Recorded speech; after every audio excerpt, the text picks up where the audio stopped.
Hello friends, welcome to my channel. ഇന്നത്തെ recipe ഉണ്ണിയപ്പമാണ് കേട്ടോ. അപ്പോൾ അതിനായിട്ട് ഒരു 5-6 ശർക്കര എടുത്തിട്ടുണ്ട്. അതിലേക്കൊരു 3/4 കപ്പ് വെള്ളം ഒഴിച്ചിട്ട് അതൊന്ന് ഉരുക്കിയെടുക്കാം.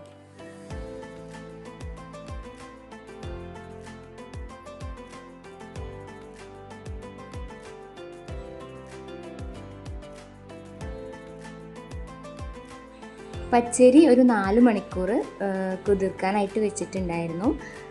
അപ്പോൾ അത് റെഡി ആയിട്ടുണ്ട്. ഇനി ഇതിൻ്റെ വെള്ളമൊക്കെ ഒന്ന് കളഞ്ഞെടുത്തിട്ട് മിക്സിയിലേക്ക് ഇട്ട് കൊടുക്കാം.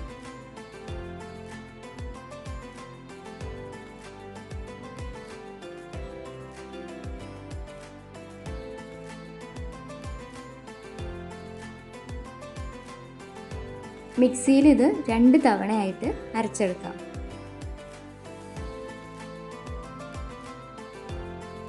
ഇനി ഇതിലേക്കൊരു 3/4 കപ്പ് തേങ്ങ എടുത്തിട്ടുണ്ട്.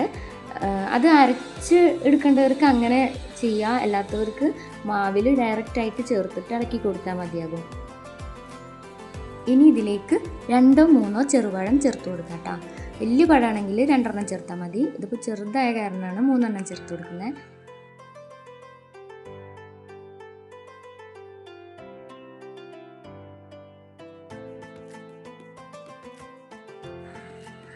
ഒരു ടീസ്പൂണ് നല്ല ജീരകം ചേർത്ത് കൊടുക്കാം. ഇനി ഒരു 5 ഏലക്കായ ചേർത്ത് കൊടുക്കാം. ഒരു 1/4 ടീസ്പൂൺ ഉപ്പ് ചേർത്ത് കൊടുക്കാം. ഇനി ഇതിലേക്ക് ഉരുക്കി വെച്ചിട്ടുള്ള ശർക്കര ഒരു അരക്കാൻ പാകത്തിന് കുറച്ച് ചേർത്ത് കൊടുത്തിട്ട് ഒരു ഇളം ചൂടിലിട്ടാ, എന്നിട്ട് ഇത് നന്നായിട്ട് അരച്ചെടുക്കാം.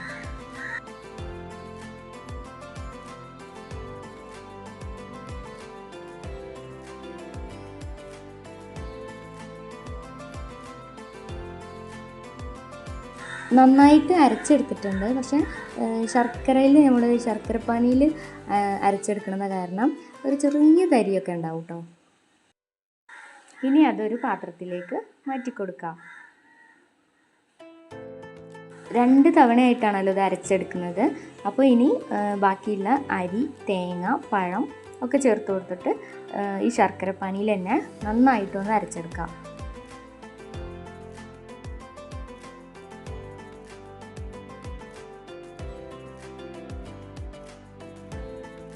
ഇനി ഇതിലേക്ക് ഒരു 1/2 കപ്പ് മൈദ ചേർത്ത് കൊടുക്കാം.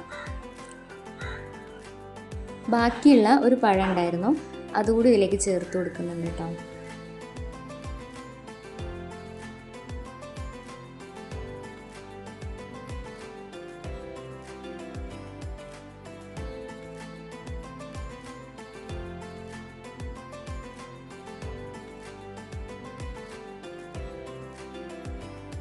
ഇനി ഇത് നന്നായിട്ട് അരച്ചെടുത്തിട്ട് വരാം.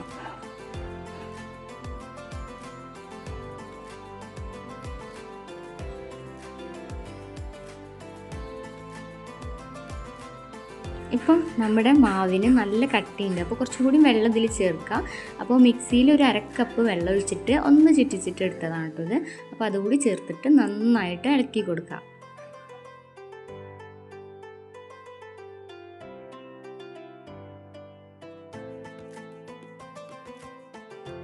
ഈ തേങ്ങ ചേർക്കണതൊക്കെ ഓരോരുത്തരുടെ ഇഷ്ടമാണ് കേട്ടോ.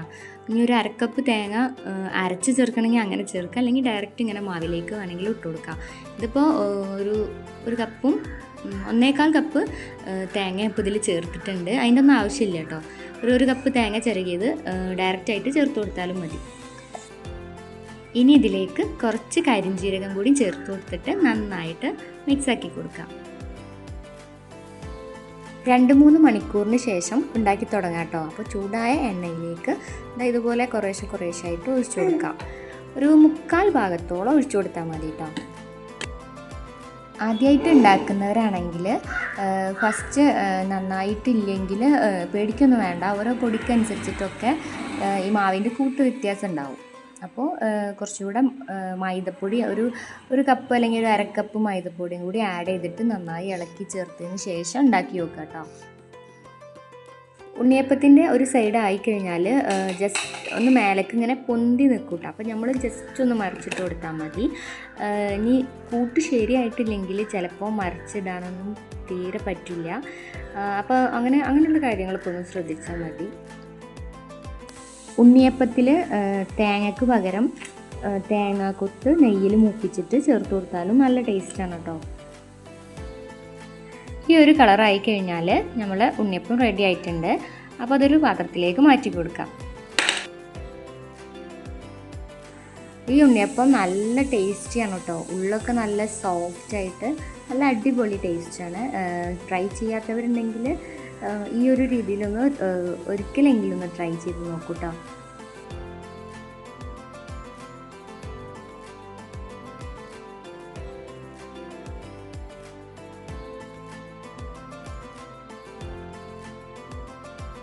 ഇനി ബാക്കിയുള്ളതും ഇതുപോലെ തന്നെ പെട്ടെന്ന് ഉണ്ടാക്കിയെടുക്കട്ടെ കേട്ടോ.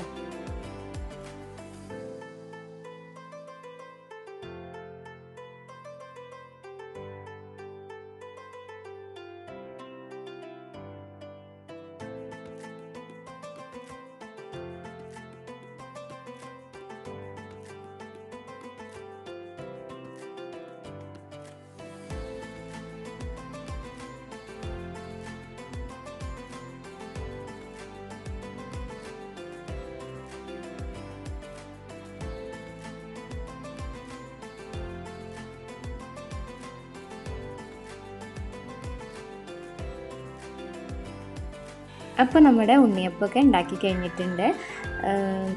ഒന്ന് മുറിച്ചിട്ട് കാണിച്ചു തരാം കേട്ടോ. ഇതിൻ്റെ ഉള്ളൊക്കെ ഒന്ന് നല്ല സോഫ്റ്റാണ്, നല്ല ടേസ്റ്റിയാണ്. അപ്പോൾ കുട്ടികൾക്കൊക്കെ ഒന്ന് ഉണ്ടാക്കി കൊടുക്കുക. സ്കൂളിൽ വരുമ്പോൾ അവർക്കൊക്കെ എന്തായാലും ഇഷ്ടമാവും.